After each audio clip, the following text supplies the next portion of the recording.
नमस्कार। दिन भर की हाइलाइट्स जानने के लिए सुनते रहिए सुजस आवाज राजस्थान। सुजस पॉडकास्ट में आपका स्वागत है। मैं हूं शेखर और मेरे साथ है मेधा। आज के खास समाचार। मुख्यमंत्री भजनलाल शर्मा ने टोक्यो में वाफुकू अस्पताल और होम केयर समूह के उच्च पदाधिकारियों के साथ की बैठक। नवीनतम चिकित्सा प्रौद्योगिकियों के समावेश पर हुई विस्तृत चर्चा। मुख्यमंत्री ने जापान सरकार के उद्योग उप मंत्री से की मुलाकात। दोनों देशों के बीच आर्थिक सहयोग, तकनीकी आदान प्रदान जैसे कई विषयों पर हुई बातचीत। मुख्यमंत्री ने होंडा मोटर कंपनी लिमिटेड के एग्जीक्यूटिव वाइस प्रेसिडेंट से की मुलाकात। राज्य में इलेक्ट्रिक वाहन निर्माण संयंत्र स्थापित करने के लिए किया आमंत्रित। अब सुनिए खबरें विस्तार से। मुख्यमंत्री Bhajanlal Sharma rising Rajasthan global investment summit को लेकर जापान के दौरे पर हैं। श्री शर्मा ने आज राजधानी टोक्यो में वाफुकू अस्पताल और होम केयर समूह के उच्च अधिकारियों के साथ आयोजित बैठक में संबोधन दिया। इसकी जानकारी देते हुए मुख्यमंत्री ने अपने सोशल मीडिया पर लिखा, जापान प्रवास के दूसरे दिन राजधानी टोक्यो में वाफुकू अस्पताल और होम केयर समूह के उच्च पदाधिकारियों के साथ आयोजित बैठक को संबोधित किया। इस अवसर पर वाफुकू अस्पताल के अध्यक्ष डॉक्टर नोबुहिको इशिदा सहित प्रबंध के अन्य वरिष्ठ अधिकारी गण उपस्थित रहे। इस अवसर पर राजस्थान में स्वास्थ्य सेवाओं के विस्तार, गुणवत्ता में सुधार और नवीनतम चिकित्सा प्रौद्योगिकी के समावेश पर विस्तार से चर्चा की गई। साथ ही प्रदेश में स्वास्थ्य क्षेत्र में निवेश के अवसरों पर भी गहन विचार विमर्श किया गया।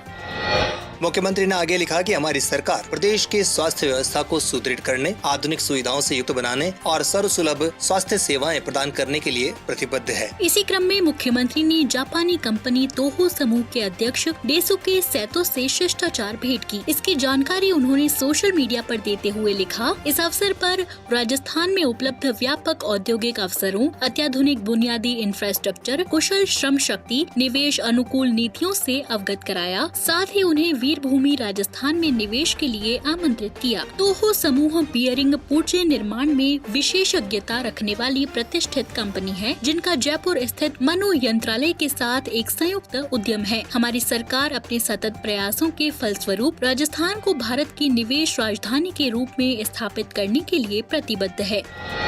बढ़ते हैं आगे। मुख्यमंत्री ने राजधानी टोक्यो में जापानी company Honda motor company limited के एग्जीक्यूटिव वाइस प्रेसिडेंट आयोयामा और वरिष्ठ पदाधिकारियों के साथ आयोजित बैठक को संबोधित किया।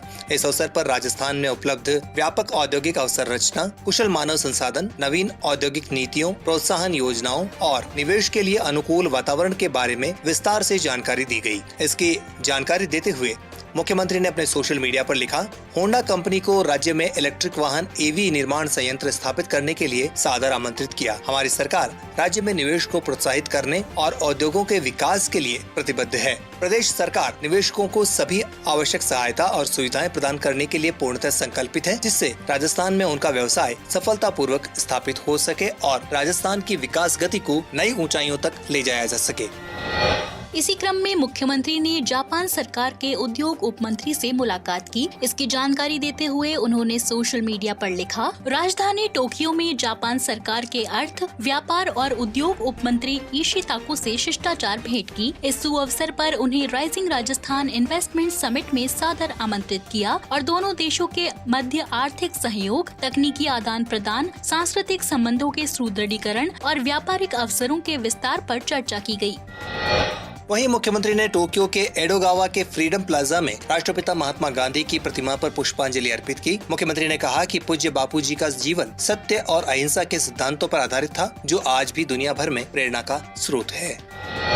इससे पहले कल मुख्यमंत्री ने जापान की राजधानी टोक्यो में निवेशकों की बैठक यानी रोड शो में भाग लिया। मुख्यमंत्री श्री शर्मा ने कहा कि जापानी निवेशकों के लिए उपयुक्त व्यापारिक वातावरण प्रदान करने के लिए हमारी प्रतिबद्धता नीमराणा जापानी निवेश क्षेत्र में सफलता से स्पष्ट है, जहां अब तक 48 से अधिक जापानी कंपनियों ने लगभग 8 अरब 34 करोड़ अमेरिकी डॉलर का निवेश किया है और 26,000 से अधिक लोगों को रोजगार दिया है। नीमराणा राजस्थान के अलवर जिले में एक विशेष जापानी निवेश क्षेत्र है जहां कई जापानी कंपनियां हैं और यह देश विशिष्ट विशेष निवेश क्षेत्र के एक सफल मॉडल के रूप में उभरा है। इसकी सफलता से प्रेरित होकर राजस्थान सरकार नीमराना से तकरीबन 20 किलोमीटर दूर घिलोट में दूसरा जापानी निवेश क्षेत्र भी स्थापित कर रही है। निवेशकों के साथ हुई इस बैठक में राजस्थान के पर्यटन परिदृश्य को प्रदर्शित करने वाली एक फिल्म भी दिखाई गई और जापान के निवेश को राज्य के पर्यटन क्षेत्र में मौजूद संभावनाओं से भी अवगत कराया गया।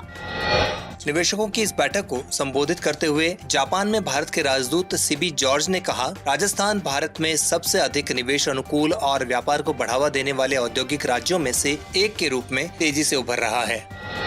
बढ़ते हैं आगे। मुख्यमंत्री के नेतृत्व में राजस्थान सरकार के उच्च स्तरीय प्रतिनिधि मंडल ने टोक्यो में जापान की कुछ चुनी हुई कंपनियों के सीईओ और बिजनेस लीडर्स के साथ लंच पर मुलाकात की। उन्हें राजस्थान में अपना व्यवसाय स्थापित करने के लिए आमंत्रित किया। लंच के दौरान हुई बातचीत में मुख्यमंत्री श्री शर्मा ने कहा कि हम जापानी निवेशकों के साथ खास तौर पर कारोबारी रिश्ते मजबूत करना चाहेंगे। राजस्थान में automobile, engineering, textile, electronics system design और मैन्युफैक्चरिंग, ESDM, अक्षय ऊर्जा, पर्यटन आदि क्षेत्रों में निवेश की भरपूर संभावनाएं हैं। सरकार ने प्रशासनिक स्तर पर बड़ा बदलाव किया है और राज्यों को कारोबार के लिए अधिक अनुकूल बनाने के लिए कई नीतियां शुरू करने जा रही हैं। इसके अलावा मुख्यमंत्री के नेतृत्व में इस प्रतिनिधि मंडल ने JETRO, Hitachi, Yamashita rubber, E&H precision, Takahata precision सहित कई जापानी कंपनियों के अधिकारियों के साथ बैठक की। रोड शो के बाद मुख्यमंत्री श्री शर्मा ने टोक्यो में रहने वाले अनिवासी राजस्थानी NRR समुदाय से भी मुलाकात की। ये वे लोग हैं जो वर्तमान में जापान में रह रहे हैं लेकिन उनकी जड़ें राजस्थान में हैं। इस मुलाकात के दौरान मुख्यमंत्री ने अनिवासी राजस्थानियों के समूह से जापान में गृह राज्य में निवेश को सुविधाजनक बनाने में मदद करने का आह्वान किया। इसी क्रम में मुख्यमंत्री भजनलाल शर्मा ने रामदेव जयंती और तेजा दशमी यानी 13 सितंबर के पावन अवसर पर प्रदेशवासियों को हार्दिक बधाई और शुभकामनाएं दी हैं। वहीं राज्यपाल श्री हरिभाऊ किशनराव बागड़े ने भी रामदेव जयंती और तेजा दशमी पर बधाई और शुभकामनाएं देते हुए कहा कि लोक देवता रामदेव जी और तेजा जी का जीवन लोक कल्याण को समर्पित रहा। उन्होंने कहा कि रामदेव जी और तेजा जी के बताए आदर्श मार्ग को अपनाते हुए दीन दुखियों की सेवा और प्राणी मात्र के प्रति दया भाव रखते हुए कार्य किया जाए। जल संसाधन मंत्री सुरेश सिंह रावत ने कहा कि प्रदेश में इस वर्ष मानसून की असीम कृपा रही है। मरु प्रदेश राजस्थान के लिए यह मंगल उत्सव का समय है। उन्होंने कहा कि वर्षा के इस सुखद समय को उत्सव के रूप में मनाने के लिए राज्य सरकार प्रदेश के संपूर्ण रूप से भरे बांधों और जलाशयों पर 14 सितंबर को जल जूलनी एकादशी के दिन राजस्थान जल महोत्सव 2024 मनाने जा रही है। श्री रावत ने कहा कि प्रदेश में इस बार सामान्य से 215 मिलीमीटर अधिक वर्षा दर्ज की गई, जो कि प्रदेश के विकास का सुखद संदेश है। अच्छे मानसून के चलते प्रदेश के बांध कुल भराव क्षमता के 83% भर चुके हैं। तकरीबन 357 बांध लबालब हैं और अधिकांश जलाशय पूरे भर चुके हैं। उन्होंने कहा कि अच्छी वर्षा से आगामी साल में प्रदेश की सुख समृद्धि और खुशहाली में वृद्धि होगी और चहुमुखी विकास होगा। खाद्य एवं नागरिक आपूर्ति मंत्री और श्रीगंगानगर के जिला प्रभारी मंत्री सुमित गोदारा ने आज जिला मुख्यालय स्थित सर्किट हाउस में जन सुनवाई की। इस दौरान उन्होंने परिवादियों की समस्याओं को सुनकर मौके पर अधिकारियों को उनके निस्तारण के निर्देश दिए। उन्होंने कहा कि अधिकारी राज्य सरकार की मंशा के अनुसार आमजन की समस्याओं को हल करें। राज्य सरकार की प्राथमिकता है कि आमजन को योजनाओं का लाभ मिलने के साथ साथ उनकी समस्याओं का भी समाधान किया जाए। समस्या समाधान के लिए आमजन को कोई भी परेशानी नहीं हो। आपको बता दें कि जन सुनवाई के दौरान 105 प्रकरण आए थे। राजस्थान आवासन मंडल की आयुक्त डॉक्टर रश्मि शर्मा ने कहा है कि सभी अधिशेष व्यावसायिक और आवासीय परिसंपत्तियों का नियमानुसार जल्द से जल्द निस्तारण किया जाए ताकि राज्य सरकार की आमजन को अपना आवास देने का संकल्प साकार हो सके। उन्होंने मंडल की प्रगतिरत महत्वपूर्ण परियोजनाओं को लेकर हुई बैठक में अधिकारियों को दिशा निर्देश दिए। उन्होंने कहा कि अभियंता पूर्ण समर्पण और कर्तव्य निष्ठा के साथ आवासों का निर्माण करे। वे निर्मित आवासों के विक्रय का लक्ष्य अविलंब प्राप्त कर आमजन को गुणवत्तापूर्ण आवास उपलब्ध करवाएं। डॉक्टर शर्मा ने सभी अभियंताओं को निर्देश दिए कि समय समय पर निर्माणाधीन योजनाओं का औचक निरीक्षण करें, साथ ही सैंपलिंग भी समय समय पर होती रहे। आपको बता दें कि हाल ही में डॉक्टर रश्मि ने जयपुर स्थित आवासन मंडल की संपत्तियों का औचक निरीक्षण किया था, जहां उन्होंने खुद के समक्ष सैंपल की जांच लैब में करवाई थी।